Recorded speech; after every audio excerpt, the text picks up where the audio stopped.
And welcome back to another episode of the J&J Sports Podcast. I'm your host, Johnny, aka Jay Froner, along with my co-host, the always wonderful Mr. Joe Montecavo. How are you doing today, sir, on this bleak Monday night?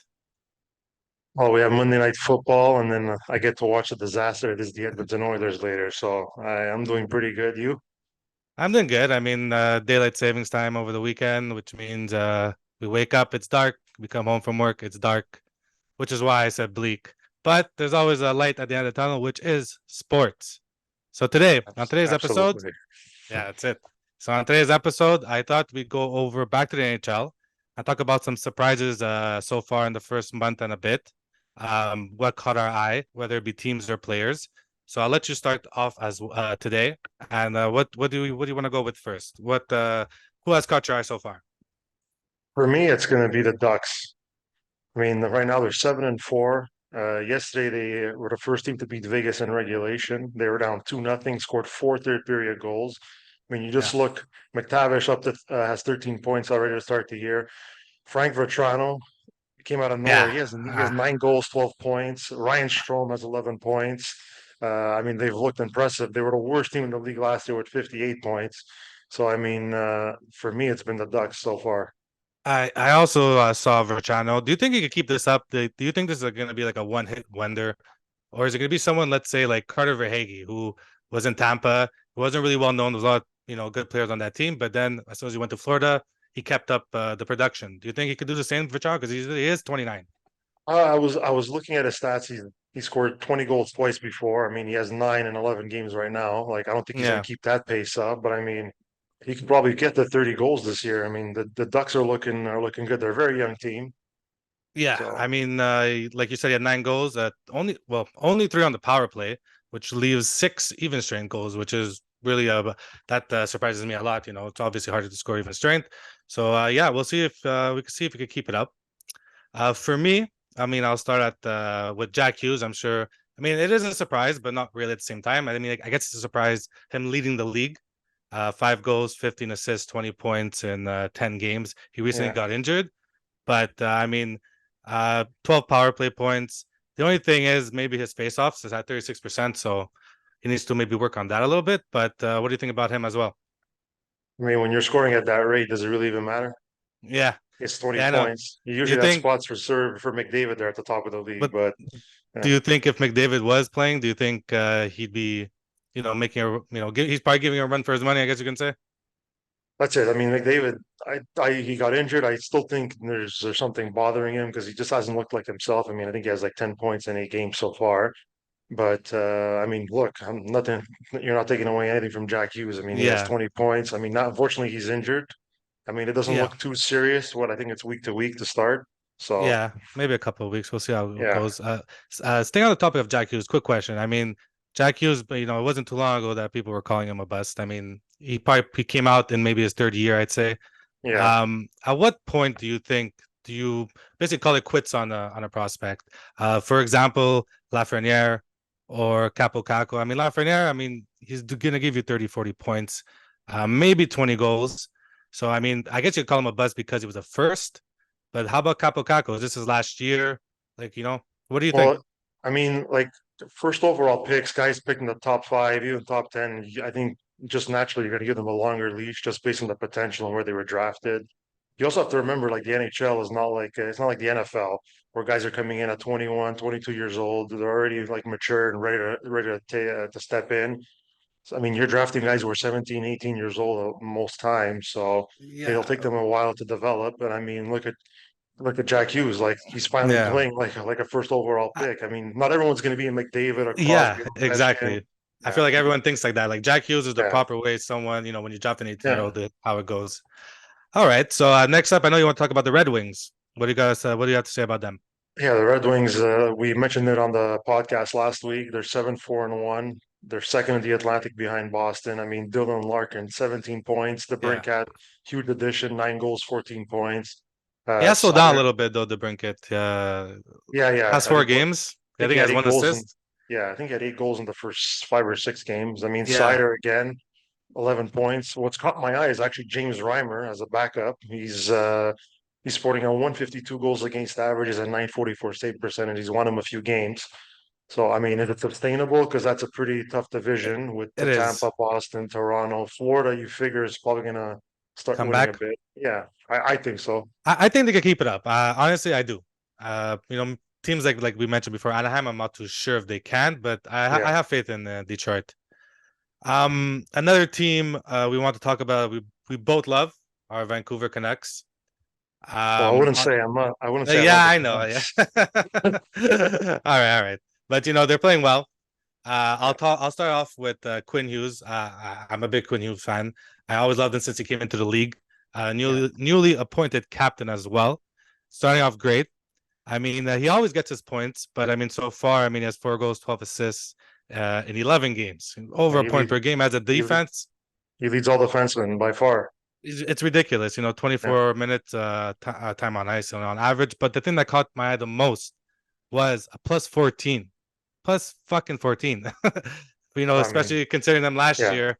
It's unbelievable. I'm so happy for him. Well, I it don't know who. also helps. It helps when you beat the Sharks 10-1 also. Yeah, he was. I think he did get like 4 points that game. Yeah. He got But five points. He he got did 5 points. Yeah, you got to everyone go gets a for turn at them. assists. Everyone gets Yeah, a turn at yeah, them. So, yeah. I mean, I don't know if sticking on the Canucks. I mean, also yeah, Pedersen. He's tied for first with Hughes, 20 points. Besser has 8 goals, and I yeah, guess Besser. I'm happy for him, man. Demko. He's your fantasy goalie, right? Yeah, he is. Yes, I So took a chance on it. I mean, you're life. loving him. You're loving him with what, 2 shutouts. He has a Yeah, 947 save was percentage. it Yeah, back to back shutouts? that I don't remember. I think it might have been, or maybe there was a game in between.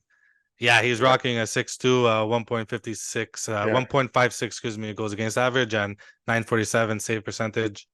Look, I think Vancouver could keep up the winning.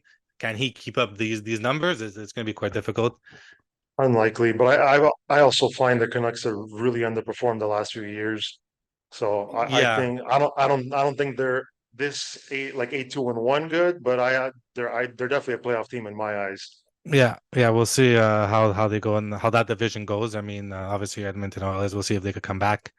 Um, do we bother wasting our time talking about the Sharks? I know you want to a little bit. I mean, Well, I mean what's this there to say? they're embarrassing. Yeah, I know. At They this gave up point, 10 goals in back-to-back games. That hasn't happened in 58 years. 50. 1965 was the last, and there was a time in the 80s where scoring 10 goals wasn't that rare.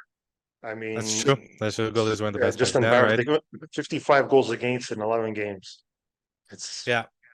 do you have to fire the coach at that point? Because I know you're tanking, but I mean, you can't be that embarrassing. Yeah, I don't know if they're trying to be this bad. I mean, I'm sure they're trying to be bad, but I mean, the players they have on the ice, I mean, no one knows who they are. I think their first line is like William Eklund. I mean, he was a first round pick, but still young. I Well, think I well, think there's there's Hurdle. Hurdle and Duclair. Yeah, but he's not I think they have Zetterlin also on the first line. It's But bad from top to bottom. yeah, They might be the no, worst team in NHL history by the end of the season. I know. I wonder how I wonder what's being said in the locker room. Maybe I don't know. I don't think they're gonna fire anyone yet. We'll see next year. But yeah, I mean, at this point, like I said, everyone gets a chance when they play them, to get their points up. Another team. I don't know if there's anyone else you would like to talk about. I mean, I also have like Artemi Panarin. I mean, like I said, not really a surprise, but he is doing good. I mean, 6 goals, 12 assists, 18 points in 11 Yeah, games. What I found surprising was he only has 1 goal on the power play. So, like I said, he only has the rest of yeah, the other 5 are even strength. I don't know if it must be the hair. I mean, I don't know if you saw he went bald. yeah. I He don't. looks a little off. Yeah, he looks. He looks Yeah, better with but long hair. to each their own. I, So I think that, yeah. Go ahead. Sorry. well, I was just gonna say, like I took note. I don't know if you knew this, but the Avalanche have been shut out 3 of the last 4 games. Oh I don't no, know. I don't know no, what's I going didn't pay on. attention to that. I don't really Yeah, bother with Colorado. I always think they're at the top. So yeah, that's a bit of surprise. I don't really think it's anything to worry about in the long run. I think mean, do you think Vegas. it's McCarr that has something to do with it? Did they have no transition game from the back end?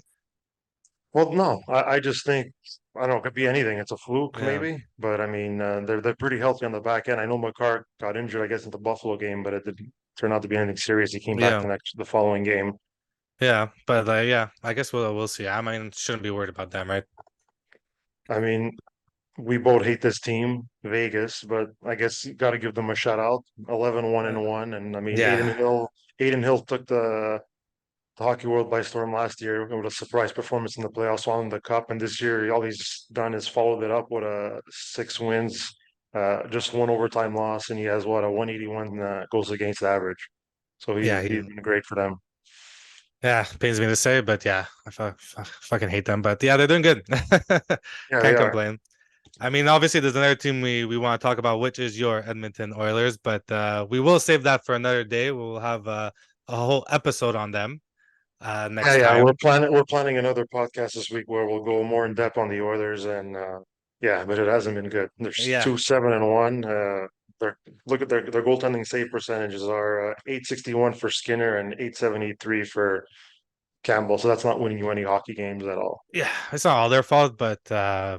but yeah, it's up and down the lineup, right? I mean, even I have Drysdale too in our fantasy, and it's surprising to say he hasn't gotten a point in 2 games, which is not Yeah. to any other player it's okay, He but for he him, only has 13 points in 10 games, yeah, which only usually is good, but for them, for McDavid and Drysdale, like, because McDavid yeah, also 10 points in 8 games. There's, yeah, I think there's something off with the team. I don't know, maybe chemistry issue, something in the locker room. yeah. I Well, still think there's something wrong with McDavid, injury wise. He doesn't seem to be the same player he was no, last year. Yeah, that's just what yeah. I see. Well, look, Yeah. yeah. Well, we have a lot to talk about next episode. So until then, this has been great as it always is, and we'll see everyone next time. Have yourself a swell evening, sir. Look forward to the next one. All right, take care.